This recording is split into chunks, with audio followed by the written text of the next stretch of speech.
चला तर मंडळी, हॉटेलला जेवायला जायचं, हेच ऑर्डर करायचं आणि नवऱ्याचा खिसा रिकामा करायचा। त्यापेक्षा तेल घ्या, त्यामध्ये जिरे आणि खडे मसाले घाला, चिरलेला कांदा घाला, आलं लसूण घालायचं आणि कांदा लालसर होईपर्यंत परतून घ्यायचा। त्यानंतर चिरलेला टोमॅटो घालायचा, मीठ घालायचं आहे आणि आता टोमॅटो मऊ होईपर्यंत शिजवून घ्यायचं। टोमॅटो मऊ झाला की गार करायचं। कढईमध्ये तेल घेतलं, त्यामध्ये चिरलेल्या भाज्या घालायच्या, मोठ्या आचेवर मध्ये मध्ये मिक्स करत भाज्यांवर हलका तांबूस दाग पडेपर्यंत परतून घ्यायचं। भाज्या 7-8 मिनिटं परतताय तोपर्यंत पाणी घालून वाटण करून घ्यायचं।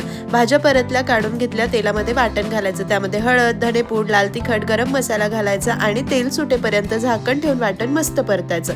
वाटण परतून झालं की परतलेल्या भाज्या, पनीर घालायचं, एकजीव करायचं, कोथिंबीर, मीठ घालून 2-3 मिनिटं परतून घ्यायचं। नंतर थोडंसं कोमट पाणी, साखर, कसुरी मेथी घालायची, मध्ये चमचा आडवा ठेवायचा आणि मंद आचेवर भाज्या शिजेपर्यंत मिक्स व्हेज शिजवून घ्यायचं। मस्त चमचमीत मिक्स व्हेज तयार। सविस्तर रेसिपी चॅनलवर आहे, नक्की पहा।